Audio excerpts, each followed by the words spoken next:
Sir लेकिन बहुत संवेदनशील मामला है सर, किसको बोलिए युवा भी तो सोशल इंडस्ट्रीज की आप बात कर रहे थे सर, अगर समझ में नहीं है उसको लौटाएंगे क्या सर? बहुत संवेदनशील मामला है सर, दो टिप्पणी आपकी चाहेंगे इसमें? एक चीज तो सही बात है कि विधानसभा जो पारित है बिल वो राजभवन में अटका है 4.5 महीने। अभी अब जैसे कृषि महाविद्यालय हमने खोला 19 और उसके बाद इस बजट में और भी है, तो इन महाविद्यालयों में हमको भर्ती करना पड़ेगा, स्टाफ की भर्ती करनी पड़ेगी, असिस्टेंट प्रोफेसर की भर्ती करनी पड़ेगी, लेकिन जब तक के आरक्षण बिल अटका हुआ है तब तक के भर्ती प्रक्रिया हम शुरू नहीं कर सकते। बहुत सारे विभाग हैं जिसमें हमको भर्ती करना है, चाहे एजुकेशन हो, चाहे पुलिस हो, चाहे हेल्थ डिपार्टमेंट हो, चाहे एग्रीकल्चर यूनिवर्सिटी की बात हो, चाहे वो इरिगेशन की बात हो, सब में भर्ती हमको करना है। लेकिन उसके कारण से भर्तियां रुकी है। दूसरी तरफ ये है कि अभी जो नीट के एग्जाम वगैरह होंगे उसमें भी आरक्षण का मामला है, तो इसे फैसला करना चाहिए राज्यपाल जी। ये राजनीतिक नौटंकी तो भारतीय जनता पार्टी कर रही है।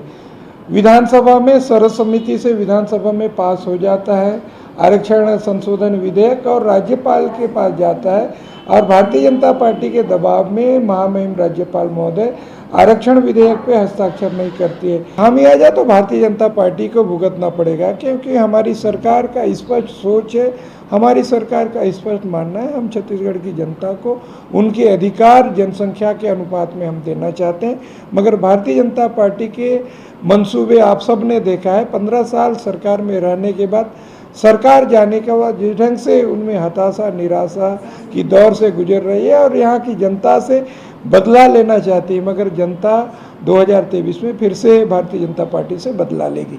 देखिए, मुख्यमंत्री भूपेश बघेल जी को पत्र लिखने की बीमारी है और अभी तक के दर्जनों पत्र केंद्र सरकार को उन्होंने लिखकर और लोगों में एक भ्रम फैलाने का काम किया। पत्र उसके समाधान के लिए नहीं लिखते, वो पत्र इसलिए लिखते हैं कि उनको राजनीति करना है।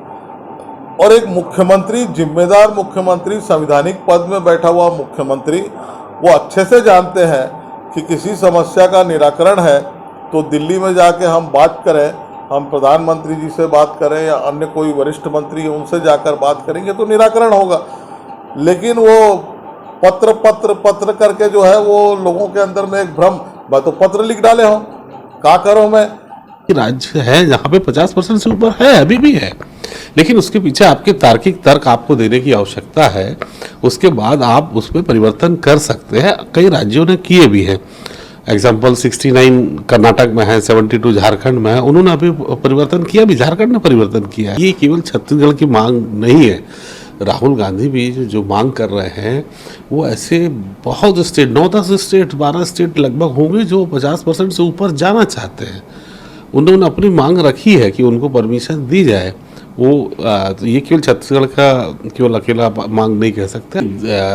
ये नूरा कुश्ती हो रही है, अगर आप देखें तो ये राजनीतिक नूरा कुश्ती इसको बोलूँगा। तो कुल मिला के ये 10 मिनट का काम है, सदन के अंदर भी सदन के बाहर भी। दोनों ही पक्ष जब ये चाहते हैं कि आरक्षण दिया जाए, एग्जैक्टली 15 मिनट का आप चाहे बैठ के, लेकिन ये एक दूसरे को श्रेय और क्रेडिट लेने की बात है। छत्तीसगढ़ का मामला कुछ में अलग दिखता है कि इस पे कांग्रेस अपर हैंड पे है, ये कांग्रेस इस पे अपर हैंड में। कांग्रेस ने वो अपने ईमानदार प्रयास किए हैं।